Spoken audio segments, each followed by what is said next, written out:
আমার মতামত এখানে সলিউশন, একদিকে বাজারের জিনিসপত্রের দাম বেড়ে যাবে এই ভয়টা যেমন সত্যি। হ্যালো এভরিওয়ান, আজকে বেশ একটা ক্রিটিক্যাল বিষয় নিয়ে আপনাদের সাথে বলবো। নাও আই নো যে যত বেসরকারি প্রতিষ্ঠান আছে কিংবা সরকারি জবের সাথে ডিরেক্টলি কানেক্টেড না এমন মানুষজন আছে, তারা ইভেন অনেক সরকারি প্রতিষ্ঠানের কর্মরত অনেক কর্মকর্তা কর্মচারী আমার সাথে হয়তো বা একমত হবেন না। বিষয়টা নিয়ে বেশ লেখালেখি হয়েছে এবং মাঝখানে সচিব সাহেব বললেন যে সরকারি চাকরিজীবীদের বেতন বাড়ানো হবে এত পার্সেন্ট। না, পরবর্তীতে জানা গেল অর্থমন্ত্রী যিনি বললেন যে না, সরকারি চাকরিজীবীদের বেতন বাড়ানো হবে না। সো বাড়ানো উচিত কি না কিংবা উচিত না অনুচিত এই বিষয়টা নিয়ে আমি ব্যাখ্যা করব। সো আমার কিছু কথা মনে হতে পারে বাড়ানো উচিত, কিছু কথা মনে হতে পারে বাড়ানো উচিত না, বাট আমি বলবো ভিডিওটা পুরোটা দেখবেন, তাহলে আপনারা বুঝতে পারবেন যে আসলে বাড়ানো উচিত কি অনুচিত। ফ্যাক্টগুলো বলার চেষ্টা করব। যেভাবে সরকারি প্রতিষ্ঠানগুলো চলে, সরকারি চাকরিজীবীদের যেভাবে সিকিউরিটি কিংবা এ ধরনের লম্বা জিনিসগুলো মেনটেন করা হয়, ইউরোপ আমেরিকাতে কিন্তু বিষয়টা তা না। আমাদের দেশে যেমন একটা নির্দিষ্ট বয়স আছে সরকারি চাকরিতে ঢোকার, ইউরোপ আমেরিকা কিংবা অন্যান্য অনেক কান্ট্রি আছে ফার্স্ট ওয়ার্ল্ডে, সেভাবে কিন্তু বয়স কোনো নির্ধারিত বিষয় না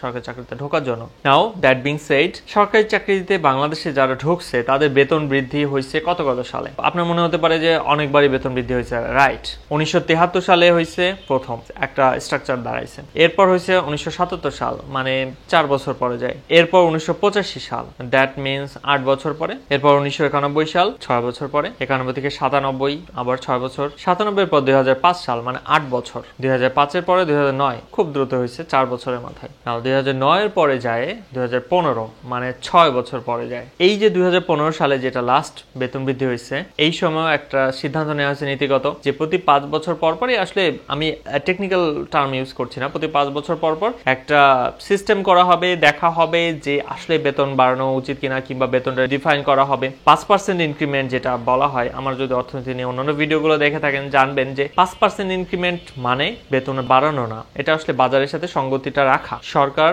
5% ইনক্রিমেন্টটা অন্যান্য সব দ্রব্যের মানে ইনফ্লেশন সারা দেশের ধরে রাখার চেষ্টা করে। 5% বলতে পারেন ফ্ল্যাট, 5% কখনই সে রাখতে পারে না, কখনো 6% হয়ে যায়, 5.5% হয়ে যায়, কখনো 7% হয়ে যায়। এবং বিগত রিসেন্ট ইয়ারগুলোতে 23, 24, 22 আপনারা অহরহ শুনে থাকবেন জিনিসপত্রের দাম অনেক বেশি বাড়ছে। এইসব ইয়ারগুলোতে আপনার 9%ও পার হয়ে গেছে ইনফ্লেশন রেট, 9.5 মেবি। এই যে ইনফ্লেশন রেট বেড়ে গেছে এবং সবকিছু জিনিসপত্রের দাম বেড়ে গেছে, তাতে আপনাদের বোঝার কথা ক্লিয়ারলি, এটা নিয়ে বেশি ব্যাখ্যার দরকার নেই, যে 5% ইনক্রিমেন্ট যেটা সরকারি চাকরিজীবীদের হয় তাদের বেতন বাড়ে না, এতে করে বেতনটা প্রতি বছরই কমে। এই কমার পরিমাণটা যদি অ্যাকসেপ্টেবল লেভেল হয়, যে 6% ইনফ্লেশন হয়েছে, বেতন বাড়ছে 5%, 1% তারা সামঞ্জস্য রেখে দেয়, এটা বাজারের উপরে একটা চাপ তৈরি করে যাতে বেশি মুদ্রাস্ফীতি না হয়। বাট এখন যেমন বেসরকারি প্রতিষ্ঠানগুলো হিউজ, নানান সেক্টরগুলো আসছে, নানান প্রতিষ্ঠান আসছে, সাধারণ মানুষজন প্রচুর বেসরকারি প্রতিষ্ঠানে জব করতেছে। আগের মতো সরকারি প্রতিষ্ঠানই পুরো দেশ সয়লাভ ব্যাপারটা তা না। এখন সরকারি প্রতিষ্ঠানের বেতনটা না বাড়ানোর মাধ্যমে দেশের উপরে যে চাপটা থাকে,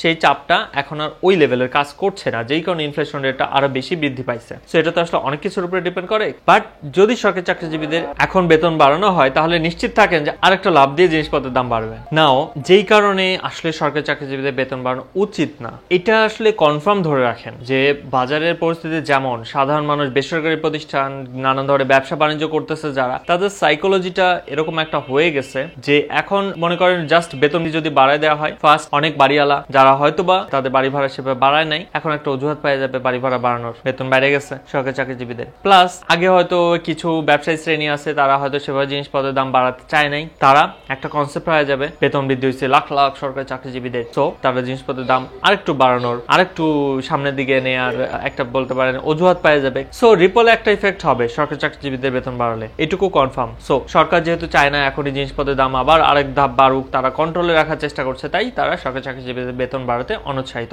এবং আই এগ্রি উইথ দ্যাট। নাও এটা তো বললাম যে কেন বাড়ানো উচিত না, সেই সাথে কেন বাড়ানো উচিত, যারা বাড়াতে চাচ্ছে কিংবা বাড়ানোর কথা বারবার বলতেছে তাদের যুক্তিটা কি। এই ক্ষেত্রে আমি রিসার্চ করে যে জিনিসগুলো পাইছি সেগুলো আপনাদের বলি। গত বলতে পারেন যেই আপনাদেরকে আমি বললাম বেতন স্কেল, পে স্কেল গভর্নমেন্টের যেটা ছিল, তাতে একদম লো লেভেল মানে 20তম গ্রেডের বেতন কত ছিল, বেতন স্কেল কত ছিল, সেটা যদি এক ঝলক দেখেন যে এই মুহূর্তে 2015 সালের ভিত্তিতে বেসিক 8,250 টাকা যদি 20তম গ্রেডে একজন মানুষ ঢোকে তার পে স্কেল, তো তাতে তার বেতন সবকিছু মিলায় হয়তো বা 15-16 হাজার টাকা পাবে তারা। এই টাকা দিয়ে একটা সংসার চালানো এবং তার পোস্টিং কোথায় হচ্ছে হচ্ছে শহর অঞ্চলে নাকি গ্রাম অঞ্চলে, সবকিছু মিলায় এই টাকা দিয়ে তার একটা সংসার চালানো কি আসলেই সম্ভব কিনা, এই বিষয়টা অবশ্যই মাথায় রাখা উচিত। সেই সাথে এটা তো অবশ্যই সরকার সবাই একটা চাপে আছে যে এই জিনিসটা আসলেই ঠিক হচ্ছে কিনা, কিন্তু এর সাথে বিগত 10 বছরে যে 2015 সাল থেকে 2025 সাল এর মধ্যে কি কি জিনিসের ঘটনা ঘটছে, কি কি বড় বড় সমস্যা হয়েছে, মনে করেন নানান প্রজেক্ট নিচ্ছে বিগত সরকার, এবং এই বড় বড় প্রজেক্ট নেওয়ার জন্য তাকে ব্যাংকের কাছ থেকে লোন নিতে হয়েছে,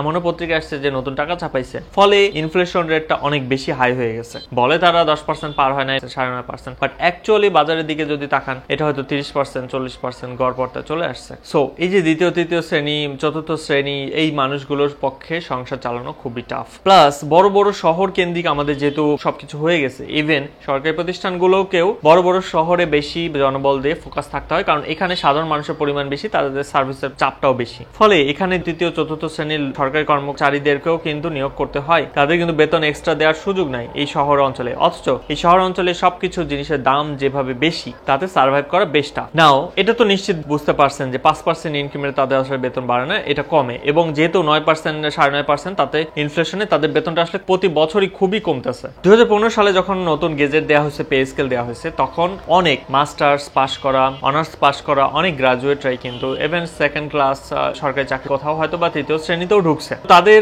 একটা বলতে পারেন স্ট্যান্ডার্ড তারা খেয়াল করছিল 2015 সালে পরবর্তী বছরগুলোতে যে বেতন স্কেলটা বাজারের সাথে সঙ্গতিপূর্ণ, তারা ঢোকার জন্য আগ্রহ পাইছে, সরকারি জবের প্রতি প্রচুর আগ্রহ তৈরি হয়েছে। তখন ফ্যামিলিগুলো থেকে চাপ দিছে, ফলে প্রচুর মেধাবী, কেউ হয়তো বিদেশে সেটেল হতে পারতো, কেউ হয়তো সফটওয়্যার ফার্মে জব করতেছিল, এরকম অনেক মেধাবী কিন্তু সরকারি প্রতিষ্ঠানগুলোতে ঢুকছে। নাও তাদের যে স্পৃহা নিয়ে তারা ঢুকছে, এবং তারা যেই কলিগদেরকে কিংবা যেই সহকর্মী ফ্রেন্ডদেরকে বেসরকারিতে এখন জব করতে দেখতেছে, তাদেরকে যেভাবে আগাইতে দেখতেছে সামনের দিকে, ধরেন সমান মেধা, তারা হয়তো ইনক্রিমেন্ট, বাৎসরিক ইনক্রিমেন্ট যে পরিমাণ পাচ্ছে, 10% পাচ্ছে, 20% পাচ্ছে, কিংবা জব সুইচ করতেছে, ভালো প্রতিষ্ঠান ভালো জায়গায় পৌঁছাচ্ছে, সেখানে সে মানে প্রতি মুহূর্তে হতাশ হচ্ছে। সে হয়তো সরকারি প্রতিষ্ঠানে আছে ঠিকই, ছাড়তে পারতেছে না, কিন্তু সে ছাড়ার জন্য মনে মনে উসখুস করতেছে। এটা বলতে পারেন একটা কর্মদক্ষতা কমায় দেয়। সে হয়তো বাজারের সাথে একদিকে তাকে খরচের হাত কমায় রাখতে হচ্ছে, ফ্যামিলি টানা কঠিন হচ্ছে। আলটিমেটলি যেই মেধাবী তরুণরা এই সরকারি জবে 2015 গেজেটের পর ঢুকছিল, সেই মেধাবী তরুণরা হতাশ হচ্ছে। অ্যাট দ্য সেম টাইম যেসব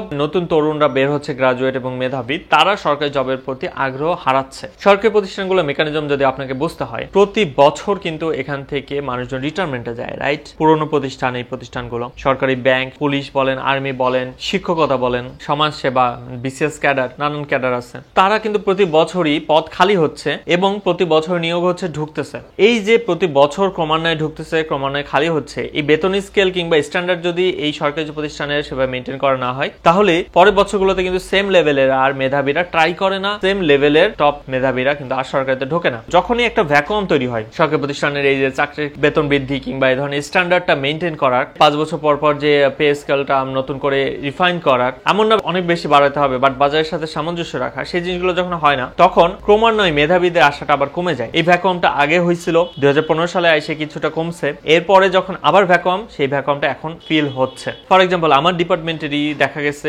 অনেকেই সরকারি জবে ঢুকছে বিগত কয়েক বছর ধরে, বাট এই রিসেন্ট 2-1 বছর হলো তারা সব বিদেশ যাওয়ার হিড়িক পড়ে গেছে। গুগল বলেন, মাইক্রোসফট বলেন, নানান ধরনের বড় বড় প্রতিষ্ঠান আছে, সেগুলোতে তারা রিক্রুটমেন্টে টিকতেছে, চলে যাচ্ছে, স্যামসাং সহ, জাপান, ইউরোপ, আমেরিকা। তারা কিন্তু আর সরকারি জবের প্রতি ওভাবে আগ্রহী না। কিন্তু তারা যদি আগ্রহী থাকতো, তারা যদি ঢুকতো সরকারি প্রতিষ্ঠানে, একজন মেধাবীকে যদি আপনি একটা জায়গায় বসান, সে কিন্তু সেই জায়গাটাতে বেশ পরিবর্তন আনতে পারে। আরেকটা অ্যাঙ্গেল বলি, মনে করেন সরকারি প্রতিষ্ঠানের ব্যাপারে দুর্নাম আছে, রাইট? বিগত অনেক বছর ধরেই সরকারি প্রতিষ্ঠান দুর্নীতির সাথে জড়িত হয়ে যায় এখানকার কর্মকর্তা কর্মচারীরা, এবং এখানকার নানা ধরনের সুবিধা থাকে এই দুর্নীতি করার ব্যাপারে। কিরকম সুবিধা? সরকারি প্রতিষ্ঠানগুলো যেহেতু নানা ধরনের টেন্ডার আসে, সরকারি প্রতিষ্ঠানগুলো যেহেতু সাধারণ মানুষের সার্ভিস গুলো দেয়, ফলে সাধারণ মানুষ অনেকেই থাকে যে তারা একটু বিশেষ সুবিধা নিবে। সরকারি একটা প্রতিষ্ঠানে যদি লাইনে দাঁড়ায় কিছু করতে হয়, কেউ একজন লাইন ভাঙার জন্য উঠে পড়ে লাগে যে আমার কাজটা আগে করে দিতে হবে, তখন ওই পাশে একজন কর্মকর্তা যে হয়তো মনে করেন বেতন টেতন নিয়ে সন্তুষ্ট না, প্রতিষ্ঠান তাকে সুযোগ সুবিধা দিচ্ছে না, তাকে ব্রেক করাটা সহজ হয় এই করাপ্টেড একজন সিভিলিয়ানের জন্য।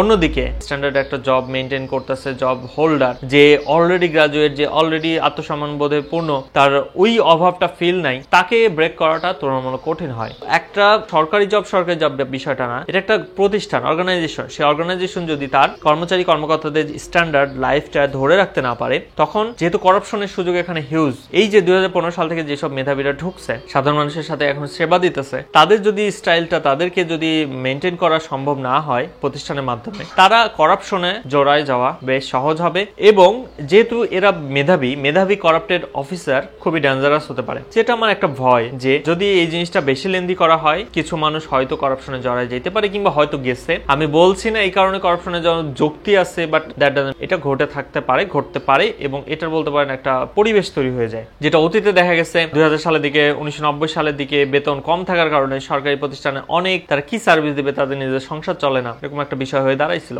নাও আমার মতামত এখানে সলিউশন, একদিকে বাজারের জিনিসপত্রের দাম বেড়ে যাবে এই ভয়টা যেমন সত্যি, আবার অন্যদিকে সরকারি প্রতিষ্ঠানগুলোকে স্ট্যান্ডার্ড করা, তাদের সার্ভিসগুলো ভালো করার কোনো বিকল্প দেখি না আমি। আপনি বেসরকারি প্রতিষ্ঠানের হাতে সব ছেড়ে দিয়ে বলতে পারবেন না যে ওকে আমি ব্যাংকিং সেক্টর সব সরকারি ব্যাংকে আমি বেসরকারি করে দিলাম, বলতে পারবেন না পুলিশ সেক্টরকে কিংবা আর্মি সেক্টরকে আমি বেসরকারীকরণ করে দিলাম। এভাবে আসলে সলিউশন হবে না। সেক্ষেত্রে কি সলিউশনে যেতে পারে সরকার? আমার দুইটা পরামর্শ আছে এই ক্ষেত্রে। একটা পরামর্শ, ধরেন একবারে পে স্কেলে যদি মানে বেশি বেতন বৃদ্ধির বিষয়টা যেগুলো চলে আসছিল চোখে মুখে, তো এভাবে যদি না করে একটা স্ট্যান্ডার্ড বলা হয়, ধরেন 5% যেটা বেতন বৃদ্ধি সেটাকে এমন একটা পার্সেন্ট বলা হলো, কিংবা ইনফ্লেশনের সাথে কানেক্টেড করে দেওয়া হলো যে বাংলাদেশ ব্যাংক যে ইনফ্লেশন রেট দিবে সেই ইনফ্লেশন রেট অনুযায়ী পরের বছর যে সরকারি চাকরিজীবীদের বেতন বৃদ্ধি হবে, যাতে স্ট্যান্ডার্ড ধরে থাকে যে 20,000 বেতন পাইছে তার বেতনটা যাতে ওই যদি এই বছর ইনফ্লেশন রেট হয় 7%, তাহলে 20,000 এর সাথে 7% যাতে পরের বছর ইনক্রিমেন্ট হয়। যা বলবে বাংলাদেশ ব্যাংক সেভাবেই যাতে একটা মেইনটেইন হয়, সেই স্ট্যান্ডার্ড একটা 5% ফিক্স, এটা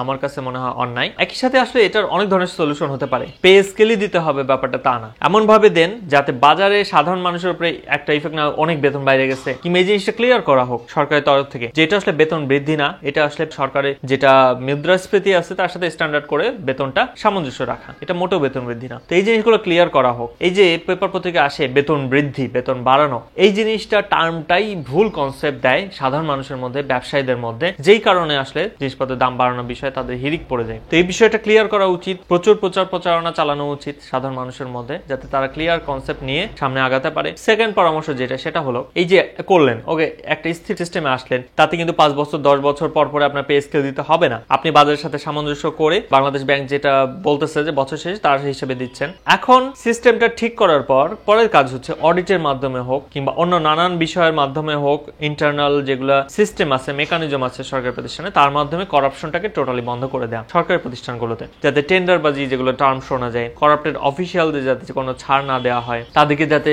সবসময় জাস্ট নিজের প্রতিষ্ঠানই তাদেরকে জেরা করবে ব্যাপারটা যাতে না হয়, কম্বাইন্ড জেরা হয় সবকিছু মিলায়। সাধারণ সিভিল সোসাইটিকেও যাতে সেখানে কানেক্ট করা হয়, সিভিল সোসাইটিকে জাস্ট দুধে ধোয়া তুলসী পাতা হিসেবে ট্রিট না করা হয়, সরকারি প্রতিষ্ঠানে যে সব করাপশনের মূল এমনটা যাতে ট্রিট না করা হয়, এই জিনিসগুলো মেইনটেইন করার বিষয়গুলোতে হাত দেওয়া উচিত। সেটা দুটা কানেক্টেড, এক বেতন বৃদ্ধির একটা স্ট্যান্ডার্ড পলিসি নেওয়া উচিত যাতে তাদের অ্যাকচুয়ালি বেতনটা বাজারের সাথে সামঞ্জস্যপূর্ণ হয়। সেকেন্ড, করাপশন বন্ধ করা। সো আলটিমেটলি আমার সলিউশন আশা করি আপনারা বুঝতে পারছেন। হ্যাঁ, আমি চাই সরকারি প্রতিষ্ঠানে বেতন বৃদ্ধি হোক, বাট এটা বেতন বৃদ্ধি না, আমি চাই তাদের বেতনটা বাজারের সাথে স্ট্যান্ডার্ড সিস্টেমে আনা হোক। আই হোপ আমি বিষয়টা ক্লিয়ার করতে পারছি। যদি ভিডিওটা থেকে আপনাদের কোনো কাজে আসে এবং আপনারা কিছু জিনিস অন্তত বুঝতে পারেন, তাহলে অবশ্যই লাইক দেবেন, শেয়ার করবেন এবং সাবস্ক্রাইব করতে ভুলবেন না। দেখা হবে নেক্সট ভিডিও এপিসোডে। ভালো থাকবেন সবাই। আর আমার এই ধরনের অর্থনীতি নিয়ে ভিডিওগুলো আপনাদের কেমন ভালো লাগে কিনা অবশ্যই কমেন্টে জানাতে ভুলবেন না। দেখা হবে নেক্সট এপিসোডে। আসসালামু আলাইকুম,